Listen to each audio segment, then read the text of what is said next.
I secretly loved Julian for 10 years and spent 3 years with him. Then the one he'd always longed for came back. Julian didn't want me anymore, because his illegitimate half-sister Chloe was back.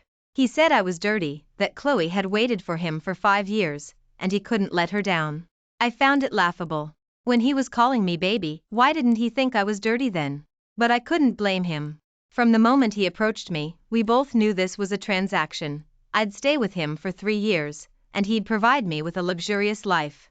Later, when he saw me at his maternal grandparents' home, his eyes were full of me, but he had to call me auntie. I never expected that 5 years later, when I saw Chloe again, she'd be crying and kneeling before me, tears streaming down her face. In that moment, I felt a certain satisfaction. Ever since I was little, my father and my home had been taken from me. My father had schemed to make my mother and me leave with nothing. So, ever since I was a child, I'd fantasized about the day Chloe and her mother would kneel before my mother and me to apologize. But instead of an apology, I got her begging me to leave her man. I looked at her expressionlessly. Whether I leave or not isn't up to you. I spent 3 years with him. Chloe's face was pale, and her white dress made her seem even more fragile. But who was she? She was Julian's, the one he'd always longed for, the one he'd loved for years but couldn't have. The moment Chloe knelt, Julian's face changed, and he felt a pang of sympathy. Arya, you should move out. I'll transfer the money to your account. His voice was terrifyingly indifferent, and a chill settled in my heart. I had secretly loved him for 10 years and been with him for 3. With just one look, I knew he was tired of me. Okay. I nodded, not even frowning. I stood up and efficiently went upstairs to pack my suitcase, not daring to look at any other part of the room. In every scene here, I could almost recall us embracing. 3 minutes later, I came down dragging my suitcase. Julian looked surprised. That fast? Don't leave anything behind. Don't worry, I won't disturb you. If anything is left behind, just throw it away. I said it nonchalantly, pulling out my phone and fiddling with it. When will the money be transferred? Julian's face was filled with disgust. Arya, you're so vulgar. I let out a sarcastic laugh. Julian, wasn't this what I was after when I was with you? Or did you think I enjoyed being a stand-in for someone else? Julian looked at me, even more disgusted. It'll be in your account within an hour. Before, to match the one he'd always longed for in his heart, I'd always dressed in Chloe's style, and even my tone of voice was gentle and soft. I never lost my composure. Whatever he liked, I could become. Sometimes I thought, if I became an actress, I could probably win an Oscar. But now, I hadn't taken that money, and I didn't want to pretend anymore. I slammed the door and left. I didn't even need to imagine how terrible Julian's expression must be right now. I had met him in high school, back when my mother and I hadn't been kicked out yet, and I was still attending a prestigious prep school. He was a famous academic star at our school, handsome too, and all the girls' eyes were on him. But his eyes were only on that illegitimate half-sister, Chloe. Back then, I didn't even know she was my sister. Later, he got into a top-tier university, but due to family changes, I couldn't afford the tuition and could only attend a cheap community college. Our lives diverged completely from then on. I thought our paths would never cross again, but in the 6th year of my secret love for him, an opportunity arose. Chloe went to study abroad. When he saw me again, I was working as a hostess at a bar. No other reason, this line of work paid quickly. When the burdens of life make it hard to breathe, and the hospital calls daily, hounding me for payments, this was just a minor thing. The moment he walked in that day, I saw him. He hadn't relied on his family, he'd started his own company and was drinking with clients. It was hard not to notice a man like that. And I was like a puddle of mud on the ground, huddled next to a middle-aged man whose hand wouldn't stop groping my exposed leg. Normally, I wouldn't care about such things, but I don't know what it was today. Perhaps in front of the man I'd secretly loved for so many years, that ridiculous sense of dignity welled up again, and I subtly pushed his hand away. Mr. Davies probably felt I'd embarrassed him in front of his business partners, and he immediately became displeased, slapping me directly. Still playing the pure maiden? My ears rang, and half my face was numb. I didn't dare speak. How could anyone in this line of work not be bullied? I needed money. Not only could I not resist, but I also had to apologize to these disgusting men. I forced a smile. Mr. Davies, I'm sorry. As I smiled, I felt utterly debased. Mr. Davies's face was still grim. He muttered curses and reached out, intending to hit me again. I was actually a little scared. Given Davies's temper, I probably wouldn't get out of there unscathed. Either I'd get beaten, or I'd be. I didn't dare think further. Just then, Julian stepped forward like the male lead in a novel. Mr. Davies, please give me face, she's my classmate. My whole body stiffened. A long-forgotten sense of shame washed over me. I hadn't expected him to still remember me, especially meeting again in a place like this. Did he also think I was particularly? Shame and gratitude intertwined fiercely in my mind. Mr. Davies frowned. Julian, don't try to fool me. This woman embarrassed me. Julian chuckled, raising his glass to Mr. Davies amicably. Mr. Davies, what are you saying? She really is my classmate. If you want, I can even dig up our graduation photo for you. Everyone in the private room raised an eyebrow in surprise. For people of their status, acknowledging a bar hostess as an old classmate in a place like this was certainly not a glorious thing. Your classmate has fallen so low as to be here? Mr. Davies still looked disbelieving, glaring at me with a meaty face, seemingly unwilling to let me go. Knowing was trying to help me, I immediately said, my family went bankrupt. I lied. My family didn't go bankrupt, it was just that my mother and I were kicked out by that woman and her child. My father didn't want us anymore. When I was 8, that mistress brought her daughter into our home. She was my father's secret affair, and the woman claimed Chloe was sickly, so she didn't ask for a title. She just wanted to live in our house so my father could see Chloe every day. My mother was so enraged, she ended up in the hospital. My father, while feigning apology, was simultaneously planning all the details of the divorce, transferring cash and real estate, making sure we'd leave with nothing. This was also why I hated him. He was a social climber. He came from nothing when he married my wealthy mother, then he made my mother stay at home to care for the family, letting her lose touch with society, and finally kicked her out. My mother was bewildered when she first left him, unable to comprehend how she'd ended up in such a situation, and couldn't think of any way out. And my father still put on an act of kindness, saying he would ensure I received a good education until I was 18. That's why I could still meet Julian in high school at a private school, a person who left a profound mark on my life. By the time I went to college, my father no longer gave me money. He said I was 18, and he had no obligation to support me, telling me to be sensible and learn to be self-reliant. I glanced at the tens of thousands of yuan designer backpack Chloe was wearing, said nothing, and just turned and left. Later, my mother fell gravely ill. In a torrential downpour, I knelt before his door, begging him to lend me money for her medical treatment. He was so heartless, he didn't even open the door. But I saw him sitting on the second floor, drinking wine and tea with his current wife and daughter. The next day, a maid took me to the hospital. She told me not to come back. After that, I never visited his home again. That man's heart was made of stone. After that, I came here. Things had been smooth these past few years, until this day. I vaguely remember Julian taking out a high school graduation photo, then giving Mr. Davies a look, and the entire private room burst into laughter. I was naturally led to sit beside Julian. His hand rested naturally on my shoulder. I stiffened slightly. It felt different from when Mr. Davies touched me. In my heart, I cursed myself for being so debased. The next moment, Julian leaned his head on my shoulder.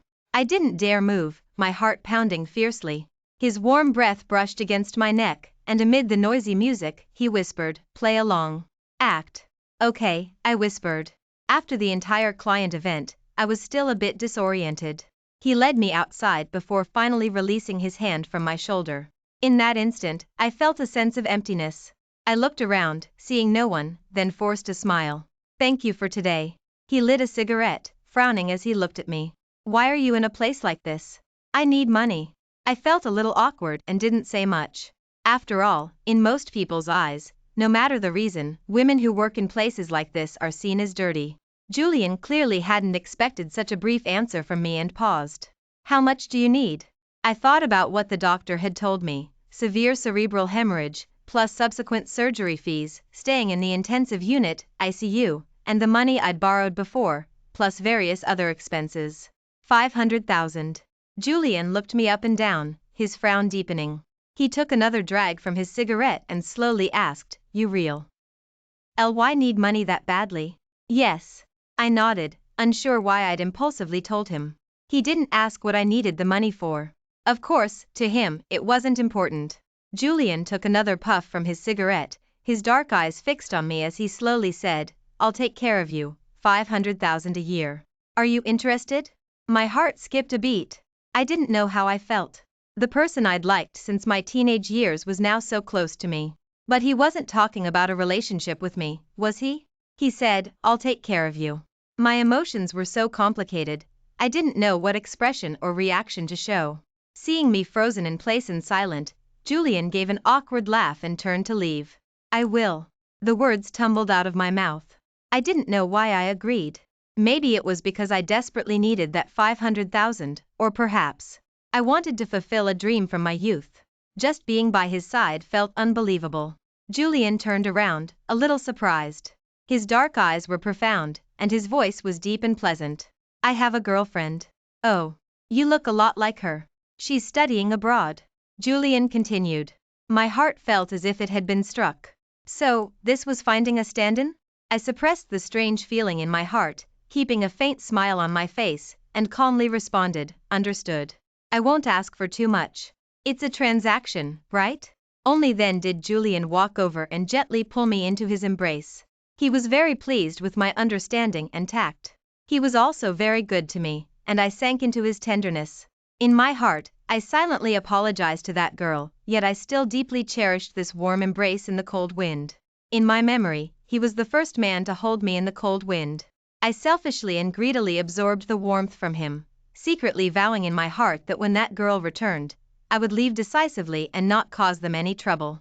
Our transaction didn't expire after a year, he renewed it.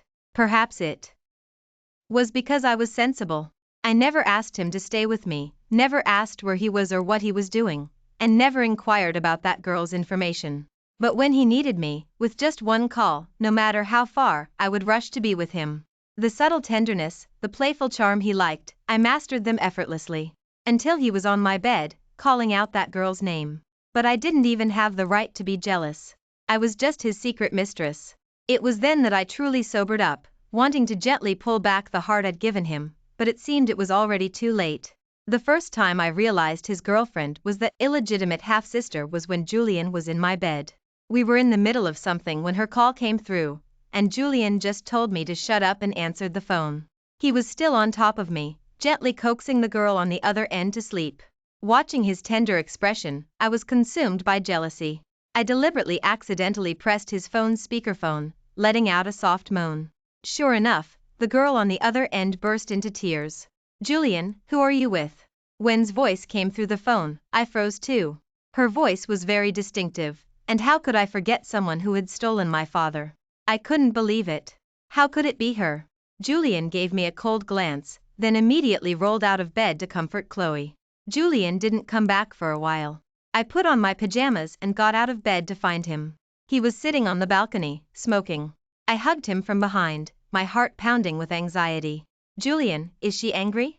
He ignored me. I continued, my throat a little hoarse. That was Chloe, wasn't it? Julian suddenly turned around, roughly grabbing my wrist, his face intensely grim. How do you know? I laughed carelessly. Oh, I know Chloe well. He looked at me with a scrutinizing gaze, saying nothing. But I'd been with him for 3 years, and I knew he was getting impatient. I curved my lips, King with a calm smile. She's my sister. Her mother stole my mother's man, and I slept with her man. I guess you could call it fate. Julian's brows were furrowed so deeply, they could almost squash a fly. He used to always say I looked like his girlfriend, even calling out her name in my bed. I never imagined that not only did we look alike, but we were also sisters. I had actually been a stand-in for that illegitimate half-sister for 3 years. I dragged my suitcase, walking aimlessly down the street, unable to hold back anymore, and just burst into tears. Why did he have to like Chloe? Why her of all people? If it had been anyone else, I could have comforted myself not to ruin their relationship. But I hate her. I cried uncontrollably. I checked the time on my phone. After crying for 10 minutes, I resolutely wiped away my tears and took a taxi to the hospital. My mother's health hadn't been good since her surgery a few years ago. She had to go to the hospital every few days. Fortunately, in the years I spent with Julian, he was always generous with money. I hadn't been burdened by medical expenses, and even, at his suggestion, I self-studied business administration. When he was good to me, he was genuinely good. I could feel it. Back then, he even said that if I left him, I shouldn't go back to the lounge. He advised me to learn a skill and live a good life. As I thought about it, my face was again covered in tears. Crying, I suddenly laughed out loud again. How could I be so childish, crying over a bit of emotion, when I was almost 30? Leaving the hospital, I dropped my suitcase at the rental apartment I'd leased for my mother and started thinking about my future. I sent out several resumes, but they all went unanswered. My self-taught education didn't hold much weight, and I had no work experience since Julian had kept me at home these past few years. 3 days later, I received a call from the HR department of a large tech company. They said the heating department still needed people and asked me to report for duty the next day. I was happy for a while after receiving the call, but I hadn't been in the outside workforce for years, so I was also a bit nervous. I put on light makeup and went to HR early to complete the onboarding process, then reported to the marketing department. At first, I didn't understand why this seemingly decent-sized company hired me, until I reported for duty and saw the marketing department staff looking at me like an object. "Little lady, can you drink?" a middle-aged man named Robert asked me. I nodded, suddenly remembering that there was a section on the resume asking if I could drink and how much. As someone who used to be a professional hostess, how could I not drink? Besides, Julian was someone who enjoyed red wine, and I had developed a high tolerance for alcohol over the past few years. All right, our marketing department, while it has overtime, also pays well, especially for a developing company like ours. Work hard, you're so pretty, you'll definitely have opportunities for promotion. I frowned slightly, but remembering it was only my first day, I said nothing. Robert continued in a senior colleague's tone, "All right, get dressed up nicely. There's a client event tonight, I'll take you to broaden your horizons." Okay. I vaguely sensed something was off, but I needed this job now.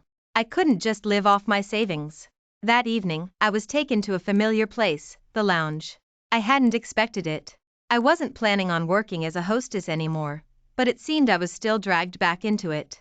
And the person he wanted me to entertain was an old acquaintance, Mr. Davies. Mr. Davies was quite surprised to see me too. He leaned close and whispered, "You had a falling out with Mr. Julian?" "Yes." Mr. Davies immediately looked amused. "How much do you make a month working now? 3,000? 5,000? He smiled disdainfully. Robert glanced our way, showing a suggestive smile, and ignored my pleading gaze. I avoided his hand. 8,000. Mr. Davies burst into disdainful laughter. 8,000? You're still just here to be a hostess. Come with me, old Mr. Davies. I won't mind. I'll give you 30,000 a month, how about it?" Mr. Davies boasted, leaning back on the sofa with his beer belly. My face was terribly grim.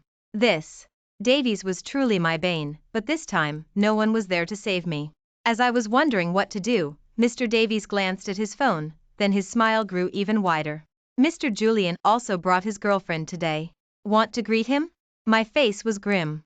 Before I could even speak, I saw Chloe rush in clumsily, freezing when she saw the private room. "Oh, sorry, I must have gotten the wrong room." Before could leave, Julian rushed in after her, his voice so gentle it could melt. "Why are you so clumsy? You even got the room wrong." I tried hard to shrink my presence, not wanting Julian to see my current embarrassing situation, especially in front of that illegitimate half-sister. But my hopes were too high. Mr. Davies, as if deliberately trying to embarrass me, called out loudly, "Mr. Julian." Julian and Chloe looked over in the direction of the voice. In that moment, I felt the dignified and aloof facade I'd put on the day I left instantly shattered. I was still Arya, fallen in the mud. "Mr. Davies." Julian smiled, but the warmth didn't reach his eyes. He suddenly chuckled softly, his voice carrying a familiar anger. "Mr. Davies, who is this beauty by your side?" I didn't know what he had to be angry about. Possessiveness? But didn't he have someone by his side too? Moreover, I clearly saw Chloe's face visibly pale. He probably feared our past feelings might rekindle. I scoffed inwardly. This man loved her so deeply that he even called out her name in my bed, but I wouldn't tell her that. I wished Chloe ill. Suppressing my disgust, I put on a bright smile, nestled into Mr. Davies's embrace, and laughed. Ed, Mr. Julian, what's wrong? You don't recognize me after we slept together? I didn't even care that my colleagues were present. At this point, I was so disgusted I didn't want this job anymore anyway. Being brought here to hostess on my first day wasn't a sign of a good company. After I said that, all sound in the private room ceased. The atmosphere was tense everywhere. Julian was so angered by my defiant and seductive demeanor that he started speaking without thinking. Arya, can't you live without a man? Should I not have taken you out of the lounge 3 years ago? Do you like your old profession so much? My heart shattered into a million pieces, but on my face, I stubbornly maintained a smile. Mr. Julian, wasn't it supposed to be a transaction? You didn't catch feelings, did you? Humph. Julian strode away, pulling Chloe by the hand. For a while, my makeup was ruined from crying. It was the first time I had ever cried so messily in front of others. Mr. Davies's hand became even more audacious. I don't know if it was the alcohol getting to me then, or what. I grabbed a bottle and cracked his head open. Instantly blood flowed everywhere, and the entire private room panicked. Stunned, I quickly dropped the bottle and ran out of the private room.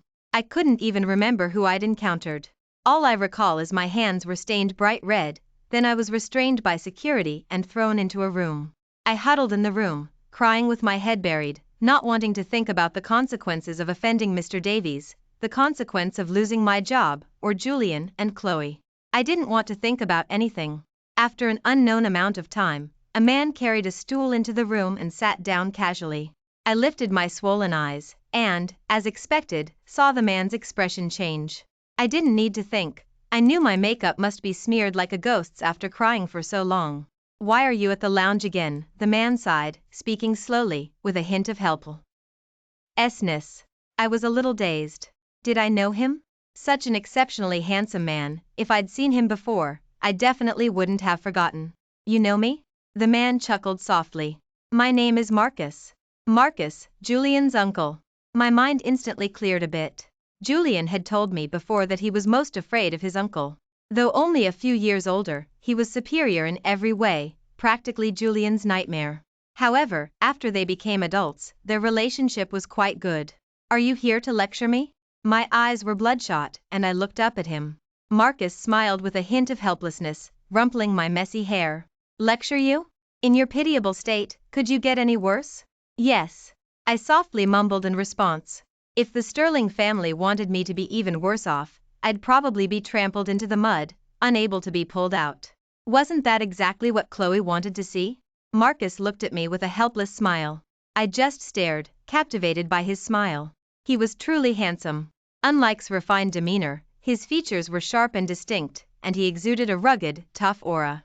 Paired with his sharp suit, it made his presence even more extraordinary. Just standing there was enough to draw everyone's gaze. No wonder Julian was always living in his uncle's shadow. Anyone compared like that would probably become introverted. I was captivated. The curve of his lips deepened. Am I handsome? Yes. I nodded instinctively, then felt the atmosphere was a little off. Arya, do you want revenge? He asked again, his voice sounding a little seductive to my ears. Revenge on whom? I stared blankly at him. Marcus sighed softly, then lifted my chin, forcing me to meet his gaze.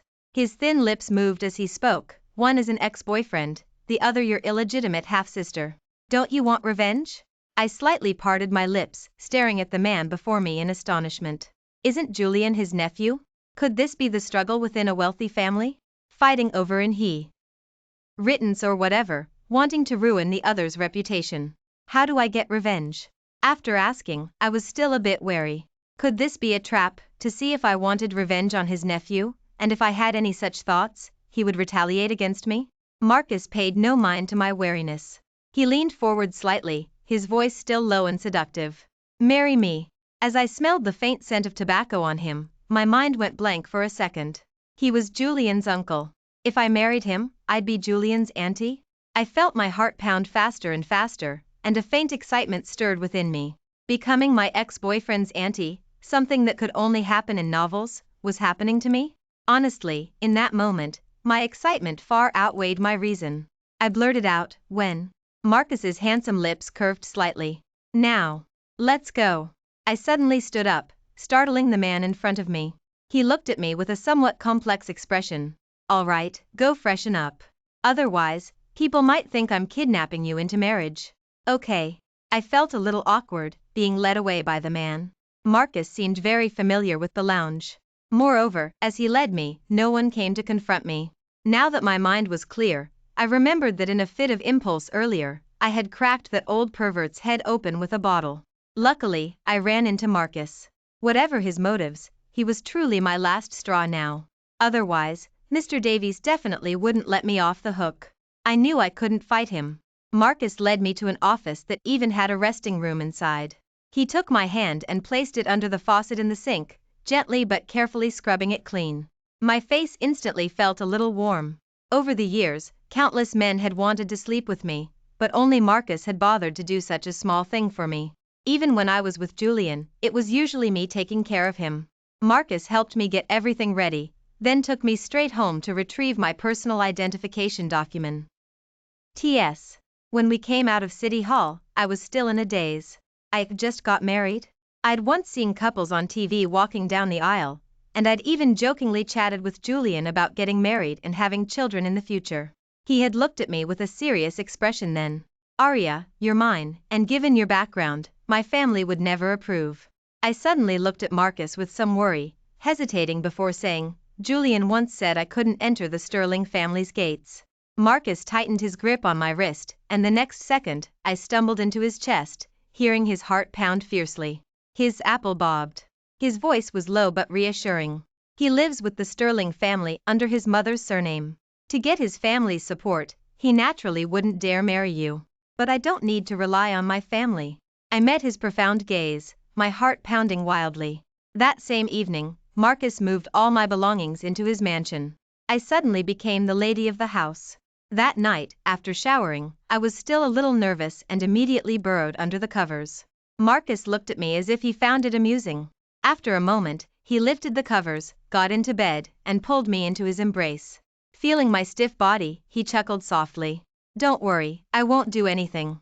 He held me for a while before slowly speaking into my ear. Why did you like Julian? I froze. Discussing why I liked his nephew while in Marcus's bed. But I still didn't want to lie to him, and there was no need to. By the moonlight, I slowly began. In high school, someone poured a bucket of ice water on me and locked me in the music room bathroom. He saved me, and later spread the word to stop people from bullying me. He wasn't bad looking, and he was excellent in every way. Later, when my mother was gravely ill, he took care of me. After saying that, I even gave him a deliberately carefree smile. Marcus suddenly sat up. You were locked in the boys' music room bathroom? How did you know? My smile froze on my face. I wasn't stupid. I had a faint suspicion in my heart, yet it was complicated. Could I have mistaken him for someone else? The man back then wore a baseball cap. Later, after much inquiry, I learned that limited edition cap was only owned by Julian, the school heartthrob. And so, because he helped me once, I dove headfirst into secretly loving him for 10 years, even willingly becoming a stand-in for someone else. Because that year, I saved a silly girl. Marcus looked at me, his eyes incredibly complex. Truly foolish, you're just as miserable as you were back then. But then he took care of me. He pulled me into his embrace. I thought that girl was too foolish, so I had my nephew look after her for a bit. My emotions were complicated. I looked at him, not even bothering to consider if it was true or not. Because I had once asked Julian, and he didn't know. I thought he just didn't remember such an insignificant detail, but it turned out, that person wasn't him at all. Why were you there? Aren't you much older than us? My voice was a little strained. At first, it was to drop something off for him. Later, it was because I wanted to see if the foolish girl would still be bullied. But then I found out you liked Julian, so I never went back. I never thought it would still be my fault. His hand caressed my cheek as he slowly said, Arya, I regret it. I shouldn't have let him help look after you. Wasn't that like a lamb to the slaughter? I couldn't help but laugh. For a moment, I didn't know whether to marvel at my own open-mindedness. Aren't you just bringing the lamb back now? Yes, and luckily, he's also foolish and doesn't know how wonderful you are. Marcus held me seriously, and my face instantly flushed a deeper red. The next morning, he accompanied me to the hospital to arrange the transfer. He said he owned a better private hospital, and the doctors there were authorities he'd specially invited from abroad. My mother could be transferred there. I stayed in the ward with my mother, waiting for him to finish the arrangements. The next second, the ward door opened, and my smile instantly froze on my face. Julian? Why was he here? He nodded at my mother, then said, Arya, let's talk outside. I frowned, but still followed him out. At the end of the corridor, he pressed me against the wall, his gaze dark and fierce on my neck and shoulder. Arya, are you really that desperate for a man? Because I was going to accompany Marcus back to the estate that afternoon. Before we left, he had deliberately put several hickeys on my neck. He said, this is a mark. To keep me from being snatched away by someone else. I chuckled. Who would snatch me? Julian's heart was entirely with Chloe now. But I hadn't expected him to see these marks so soon. I raised my eyes, meeting his gaze directly, and smiled brilliantly. Yes, I am. He was breathing heavily, his hand gripping my chin. Arya, are you doing this to deliberately provoke me? Julian, who do you think you are? I scoffed, looking at him with disdain. Only yesterday did I realize I had liked the wrong person, yet I had truly given him my heart, only for it to be trampled into worthlessness. Arya, I don't care that you're dirty anymore. I'll take care of you, as long as you don't appear in front of Chloe. Julian said, as if bestowing a favor. I slapped him backhand. Julian, you're the one who said we should part amicably. I have no interest in being a stand-in for that illegitimate half-sister, and then becoming your mistress after that. And I'm married. Don't harass me anymore. I walked back to the ward in my high heels, not at all worried that Julian would follow. He was always too proud, he would never bother a woman who had slapped him and was married. But I hadn't expected that I still didn't understand him. That evening, Marcus took me back to the estate. Actually, I didn't have much desire for revenge left. Slapping him that afternoon had also brought me to my senses. Even if he loved me, what difference would it make? He would always think I was unfit to be seen, always believe I was debased. After all, our beginning was at a bar, when a man had his hand on my leg.